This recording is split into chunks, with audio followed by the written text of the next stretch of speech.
વાદળ તો બહુ ડરાવના લાગે છે. તૈયાર રહેજો, વરસાદ ક્યારે પણ આવી શકે છે. હા રાણી માસી, પરંતુ મારું ઘર બહુ નબળું થઈ ગયું છે. હમણાં તો વરસાદનો મોસમ ચાલી રહ્યું છે, એટલે આપણા માળા મજબૂત ડાળ પર હોવા જોઈએ, કારણ કે આ વરસાદના તોફાનમાં આપણો માળો ક્યારે પણ નીચે પડી શકે છે. હવે હું ચાલું છું. મારા ઘરમાં મારા બાળકો એકલા છે, અને જુઓ, ઘણા કાળા વાદળો પણ આવી ગયા છે. એવું લાગે છે કે હમણાં જ વરસાદ શરૂ થવાનો છે.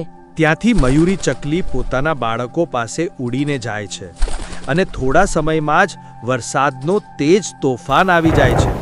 એ દરમિયાન મયુરી ચકલી પોતાના બાળકોને બચાવવા માટે દરેક હદ પાર કરી દે છે. બેટા, સારી રીતે ખાઈ લો. વરસાદ બહુ તેજ પડી રહ્યો છે, પછી ખાવું પણ મુશ્કેલ થઈ જશે. માં, બહાર તો ખૂબ જ વરસાદ પડી રહ્યો છે. બેટા, ડરશો નહીં. આ વરસાદ તો કાલે બંધ થઈ જશે. વરસાદ હવે વધુ જોરથી પડી રહ્યો હતો, અને અહીં ચીલ 2 દિવસથી ભૂખ્યો હતો, શિકાર શોધી રહ્યો હતો. હું તો આ વરસાદનો આનંદ માણીશ, અને ચકલીના નાના નાના બચ્ચા, અરે હા, તો મને ખાવા મળશે. આ વરસાદમાં શિકાર કરવું મજેદાર રહેશે. અચાનક હવામાનનો રંગ બદલાઈ ગયો, પવન તેજ થઈ ગયો, આકાશ ગરજવા લાગ્યું, અને વરસાદ અને પવન બંને જંગલ પર એક સાથે હુમલો શરૂ કર્યો. અરે નહીં, આ તોફાન બહુ જ તેજ લાગે છે. બાળકો, મારા પાસે આવી જાઓ. મારું માળું પણ હલવા લાગ્યું છે, અને મારું મન બહુ જ ચિંતિત થઈ રહ્યું છે. હવે હું શું કરું? બહાર શિકારી પક્ષીઓનો ખતરો છે, અને અહીં રહેશું તો ઘર પડવાનો ડર છે. સારું, ચાલો બાળકો, આપણને આ ઘર છોડવું પડશે. તમે મારા પાછળ પાછળ આવો. મયુરી ચકલી બાળકોને લઈને જેમ જ બહાર નીકળી, તેમનું ઘર તૂટીને નીચે પડી ગયું. અરે બાપ રે, આ શું થયું? હવે હું શું કરું? કોણ મને રહેવા માટે ઘર આપશે? તેજ પવનમાં ઉડવું પણ ખતરનાક છે, પરંતુ અહીં રોકાવું એથી પણ મોટો ખતરો છે.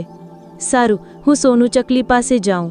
તેજ પવનમાં સંઘર્ષ કરતી, વીજળીના ચમકારા અને વરસાદના ટીપા ચહેરા પર પડતા મયુરી સોનુ ચકલી પાસે પહોંચી ગઈ. સોનુ ચકલી, ઓ સોનુ ચકલી, દરવાજો ખોલ. હું અને મારા બાળકો વરસાદમાં ભીંજાઈ રહ્યા છીએ. અરે, આ તો મયુરી ચકલીનો અવાજ છે. આ સમયે આ વરસાદમાં શું થયું? સોનુ ચકલીએ માળાનું દરવાજું ખોલ્યું. બહાર જોયું તો મયુરી અને તેના બાળકો વરસાદમાં ભીંજાઈ રહ્યા હતા. અરે મયુરી, આ વરસાદમાં અને તારા સાથે આ બાળકો, શું થયું? કંઈ નહીં સોનુ, મારું ઘર નબળું હતું અને વરસાદને કારણે પડી ગયું, તો વિચાર્યું તારા ઘરમાં જ્યાં સુધી વરસાદ બંધ થાય ત્યાં સુધી રહી લઉં.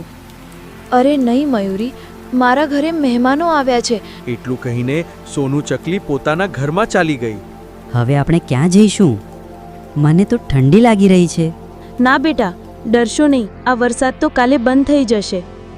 હવે મયુરીની મુશ્કેલી વધુ વધી ગઈ હતી, પણ મયુરીના મનમાં ચિંતા હતી, અને ત્યારે તેને પોતાની રાણી મોસી યાદ આવી. ચાલો બાળકો, આપણે મોસી પાસે જઈશું. ત્યાં આપણને જગ્યા અને ખાવું બંને મળશે, પરંતુ રસ્તામાં ચીલનો ખતરો હોઈ શકે છે. પણ તેમનું ઘર બીજા જંગલમાં હતું, અને વચ્ચે શિકારી ચીલનો વિસ્તાર હતો. ઉધર શિકારી ચીલ ભૂખથી તડપી રહ્યો હતો, અને ત્યારે તેણે મયુરી અને તેના બાળકોને ઉડતા જોયા. વાહ, શિકાર પોતે આવી રહ્યો છે, અને સાથે બચ્ચા પણ. આજે તો મજા આવી જશે. ચીલે તેમનો રસ્તો રોકી દીધો. અરે ઓ ચકલી, ક્યાં જઈ રહી છે? ચીલભાઈ, હું મોસી પાસે જઈ રહી છું. મારું ઘર પડી ગયું છે, અને બાળકો વરસાદમાં ભીંજાઈ રહ્યા છે. મોસી પાસે જવાની જરૂર નથી. હવે તમે બધા મારા પેટમાં જશો. ચીલ હુમલો કરવા જ જતો હતો કે એટલામાં કાગડો ભાઈ આવી ગયો. ત્યાં જ ઊભો રહેજે. જો આ ચકલીને નજીક ગયો તો પરિણામ ખરાબ આવશે. અરે, આ કોણ આવી ગયું? આ મારા મહેમાન છે, અને તારા માટે સારું રહેશે જો તું અહીંથી ચાલી જા. સારું, આજે પણ ભૂખ્યો રહીશ. કાગડાભાઈ, તમારો બહુ બહુ આભાર. તમે મારી અને મારા બાળકોની જાન બચાવી. અરે, આ તો મારું ફરજ હતું, પરંતુ આ વરસાદમાં તું જઈ ક્યાં રહી હતી? મોસી પાસે મદદ માટે. ચાલ તો હું તને પહોંચાડી દઉં. મયુરી ચકલી અને કાળો કાગડો બીજા જંગલમાં રાણી મોસી પાસે પહોંચી ગયા. મયુરીએ આખી ઘટના કહી. ઓહ, તો ઘર પડી ગયો.